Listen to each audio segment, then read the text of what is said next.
I feel like editing is kind of like peanut butter to my oatmeal in the morning. I can eat my oatmeal with the fruits and the nuts, and it's good. It's good.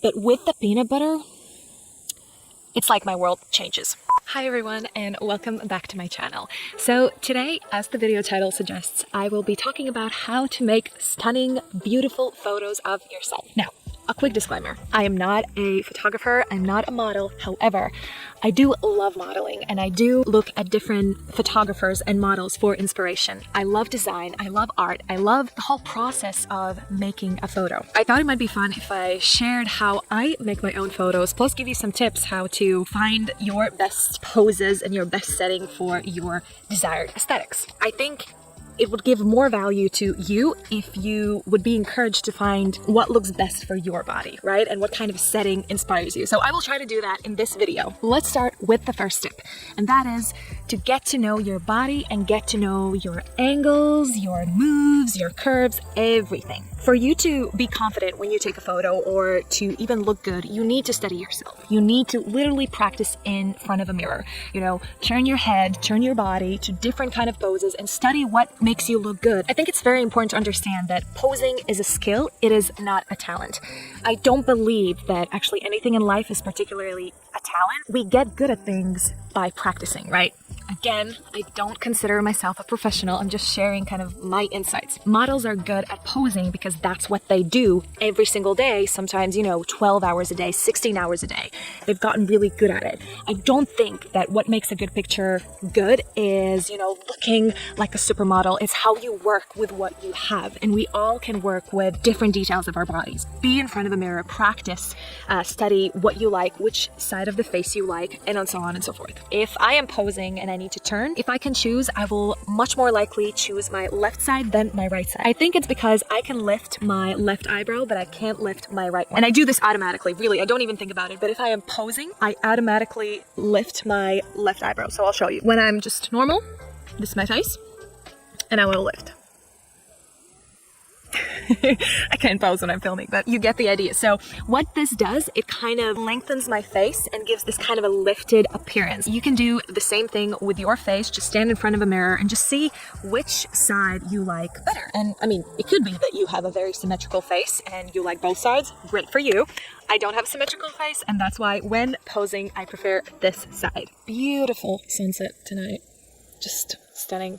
Then, when it comes to my body, I really like to work with my hips. I do this a lot in photos. If you look through my Instagram, you will see that I work with that natural kind of curve I have on the lower part of my body. So just play with the moves that you're creating in front of the mirror. Be silly if you want to be silly, doesn't matter. Try to really not copy posing, but instead taking that as an inspiration and then seeing if that fits you and if it feels natural to you. The second tip is posture, curves, and lines. This is my favorite point, and I am very happy to be talking about this because I really believe that in photos, everything is about curving, about lines, about sharpness, about softness, and if you understand those things, you're more in control in what you're doing. For example, a good posture makes you look more sharp, more confident. A curved back will give a completely different tone to the picture. I don't necessarily believe, and I've heard this a lot, that if your back is curved, it doesn't look good. Again, there are many, many pictures in modeling and professional photo shoots where models are curved and it looks really good. So this is really about finding what kind of a tone you want to give to the picture. I've played with both, but most of the time, if you're thinking about not artsy photos, but just regular photos, obviously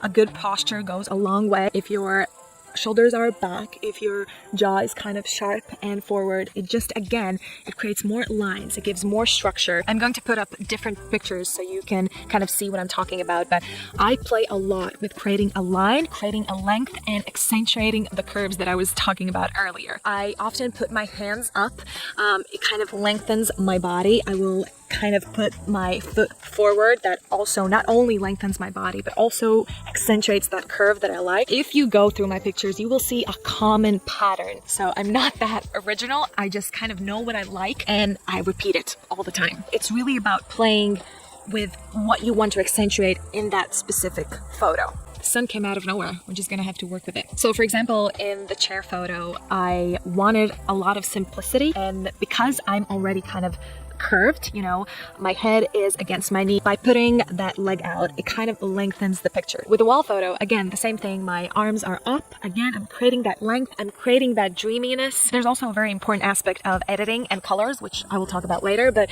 just by working with my body and creating that curve and line, I'm accentuating what I want to accentuate. The third point is background and elements. Think about what inspires you. What do you find beautiful, pretty, and what do you want to accentuate, and where do you want to draw focus? For me, the main two things, I mean, I do different sort of photos, but mostly my background will be either very basic, minimalistic, white, or nature. One of my favorite pictures is me in all white against a white wall. Because it's white and it's minimalistic, it draws attention to the subject, which is me. Again, I'm accentuating my body shape, my curves, but I'm leaving it minimalistic, and my hands, again, are up because I'm lengthening the body. I find that to be kind of one of go-to poses. It's simple, it's minimalistic, but I'm creating that look and that aesthetic that I want. If the background is the subject, as in the picture that I will show you, then I have to be very minimalistic and kind of nude even maybe. Now, again, if you don't like nudity, obviously you don't have to do it. I certainly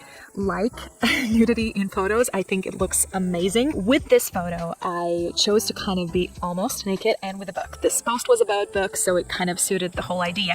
And because I was talking about reading and creativity, the whole background of the tree was more important. Of course, there's still me. Of course, there's the shape and the curve, but the whole idea of the picture is not to be necessarily drawn just at me, but the aesthetic of the tree and the grain. Think about what kind of a person you are. If you're eccentric and you like a lot of colors, you probably like your photos to be colorful with a lot of things in the background. If you want to create photos that you enjoy, you have to understand what you even like, what kind of a background you like. You will feel more confident if you're posing at a background that you just love, you're excited about, you feel like you fit in there. The fourth point is lighting. Now, if you're shooting inside, it doesn't really matter at what time of the day you're shooting because we all have different lighting systems at our homes. If you are a creator or YouTuber, you probably have some sort of a lighting system in your home. However, there's still room to play. I did a photo shoot a year and a half ago. It was very spontaneous. It was a Sunday, I still remember it, and I saw this beautiful sun coming through my window, and I just got inspired to play with it and do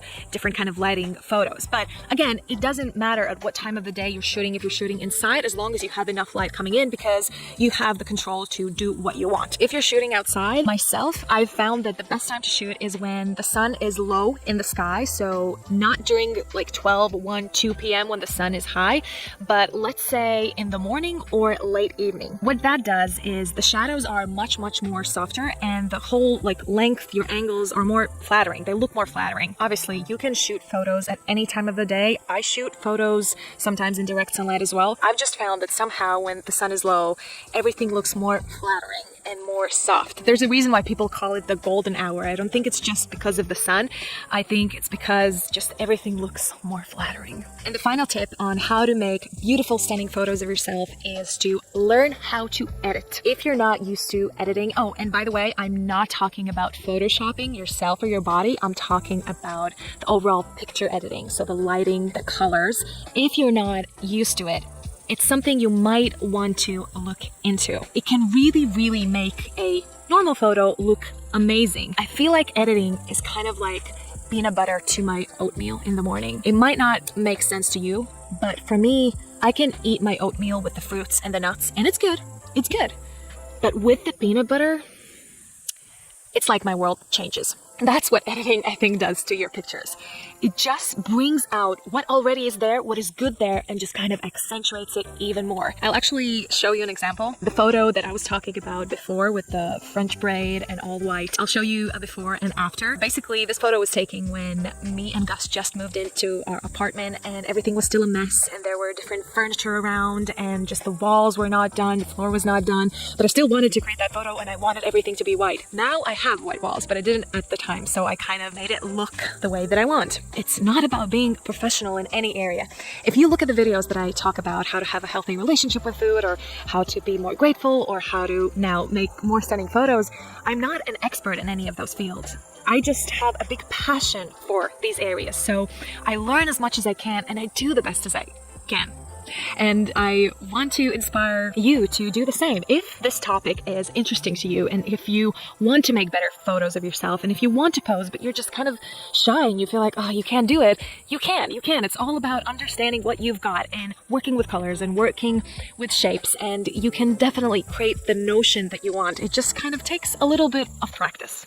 Thank you so much for watching. I hope this video brought some sort of a value to you and maybe inspired you to go and play with your camera and make silly faces, or just kind of experiment with your body and what it can do. I really think that photography and modeling is art, but it's also about just playing and understanding what looks good and what you like and what makes you feel good. I really truly believe that it's not about how you look, it's about what you can do with how you look, if that makes sense. If you are new to my channel, consider subscribing. I talk all about growth and happiness and fulfillment and lifestyle and food and basically anything and everything that inspires me and makes me feel happy and that I feel like could make you happy. You can also leave me a like or a comment. That would help my channel a lot. Thanks again.